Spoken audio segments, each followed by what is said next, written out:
Hello प्यारे बच्चों, आज हम लोग हिस्ट्री का 8th chapter women caste and reform के बारे में पढ़ेंगे। प्यारे बच्चों, जैसे कि नाम से हम देख सकते हैं कि वुमेन्स हम जिस समाज में पहले रहते थे उस समाज में औरतों की दशा बहुत ही दयनीय थी, बहुत ख़राब थी। उनको कोई हक नहीं था, ना वो शिक्षा ले सकती थी, ना वो घर से बाहर निकल सकती हैं, ना वो नौकरी कर सकती हैं। तो समाज में उनकी हालत बहुत ज़्यादा ख़राब थी। दूसरी तरफ कास्ट सिस्टम ने भी जो समाज है उसको बुरे तरीके से प्रभावित किया हुआ था। जो लोअर कास्ट के लोग हैं वो डेवलपमेंट नहीं कर पा रहे थे, वो पिछड़े ही वर्ग बनता जा रहा था। फिर इनकी दशा को सुधारने के लिए कुछ रिफॉर्म्स लाए गए। आज इस चैप्टर में हम लोग यही पढ़ेंगे। ये यहाँ पर हम पिक्चर देख सकते हैं कि एक औरत है तो इसको ज़बरदस्ती ये आग में धकेला जा रहा है।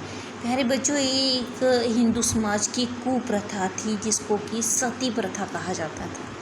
इस प्रथा में क्या था कि मानो अगर किसी औरत का पति मर जाता है तो उसको जिंदा ही उसके साथ दफनाया जाता था, जला दिया जाता था। उसी को सती प्रथा कहा जाता था, जो कि ये बहुत बुरी प्रथा थी। अब इसके लिए रिफॉर्म्स लाए गए। फिर चाइल्ड मैरिज थी, विडोई मैरिज थी। ये कुछ चीज़ें ऐसी थी जिससे कि जो औरत समाज है इनकी दशा को सुधारा गया। चलिए आज इसी के बारे में हम लोग पढ़ेंगे। You have thought of how children lived about 200 years ago। अगर तुम लोग ये सोचो, मान लो कि करीब 200 साल पहले जो बच्चे हैं उनकी दिनचर्या कैसी थी, उनकी ज़िंदगी कैसी थी। तो nowadays most girls from middle class families go to school and often study with boys। आज हम लोग देखते हैं कि लड़कियां चाहे वो मिडिल क्लास फैमिली से ही क्यों ना हो तो वो स्कूल जाती हैं, इवन कि लड़कों के साथ स्टडी भी करती हैं, पढ़ाई भी करती हैं। ऑन ग्रोइंग अप आगे बढ़ रही हैं, कॉलेजेस जा रही हैं, यूनिवर्सिटी जा रही हैं। बहुत सारी ऐसी हैं जो नौकरी कर रही हैं और बहुत सारे ऐसे फील्ड हैं जहाँ पर वो डेवलपमेंट कर रही हैं। They have to be adults before they are legally married. और जब एडल्ट हो जाएं यानी कि शादी करने लायक हो जाएं तभी मतलब वो शादी कर सकती हैं, उससे पहले नहीं।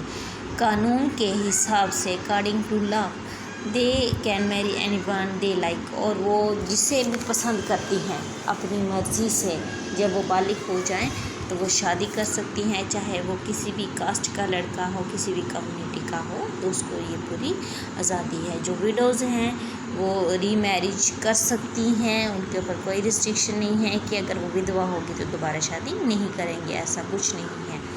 All women like all man can vote and stand for election. सारी औरतें जो हैं वो मर्द के बराबर हैं, वो मर्द के बराबर वोट डाल सकते हैं, मर्द के बराबर जो है वो इलेक्शंस में खड़ी हो सकती हैं। Of course these rights are not actually enjoyed all. लेकिन बेसिकली ये जो हक हैं ये सभी जो हैं वो एंजॉय नहीं कर पा रहे हैं। पुअर पीपल हैव लिटल और नो एक्सेस टू एजुकेशन। जो बेचारे गरीब लोग जो हैं ना वो बहुत कम शिक्षा ले पाते हैं या ले ही नहीं पाते हैं। और बहुत सारी ऐसी फैमिलीज़ हैं जो कि अपनी मर्ज़ी से अपने हस्बैंड को चूज़ नहीं कर सकती हैं, वो अपनी फैमिली के साथ चलती हैं। करीब 200 साल पहले अगर हम इस ज़िंदगी को देखें तो ये बिल्कुल अलग थी। Most children were married off at an early age. Maximum जो बच्चे थे करीब 200 साल पहले छोटी सी उम्र में ही उनकी शादी कर दी जाती थी, जबकि उनको शादी का कोई कंसेप्ट ही नहीं होता था कि शादी क्या होती है। Both Hindu and Muslim man could Mary more than one wife. और चाहे हिंदू आदमी है या मुस्लिम आदमी है तो वो एक से ज़्यादा औरतों से शादी कर सकता है।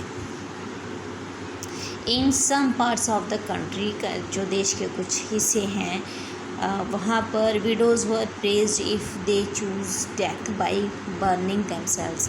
अगर कोई औरत अपनी मर्ज़ी से पति के साथ जलना चाहती है तो उसकी बड़ी तारीफ़ की जाती है कि हाँ ये बहुत बड़ा काम करने जा रही है, कि पति के साथ सती होने जा रही है।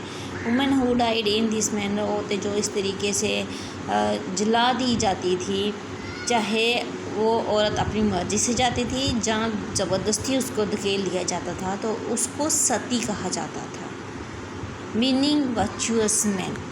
मतलब उसको गॉड का ओहदा दिया जाता था कि भगवान ने भी ऐसा किया था तो ये करेगी तो ये भी वही बन जाएगी। Women's right to property were also restricted, और औरतों को प्रॉपर्टी पर कितना हक है वो भी रिस्ट्रिक्टेड था। ना उसको मायके में कोई हक ना था, उसको ससुराल में कोई हक था, वहाँ से भी वो दरबदर थी। Besides most women have virtually no access to education, और इसके अलावा बहुत सारी ऐसी औरतें थी जिनको की शिक्षा का कोई मतलब पहुँच ही नहीं पाती थी वो वहाँ तक। In many parts of the country people believe that if a women was educated she would become a window, और समाज में बहुत सारे जो देश के हिस्से हैं वहाँ पर ये माना जाता था कि अगर कोई एक औरत शिक्षा लेने जाएगी तो क्या हो जाएगा, वो विडो हो जाएगी। ठीक है।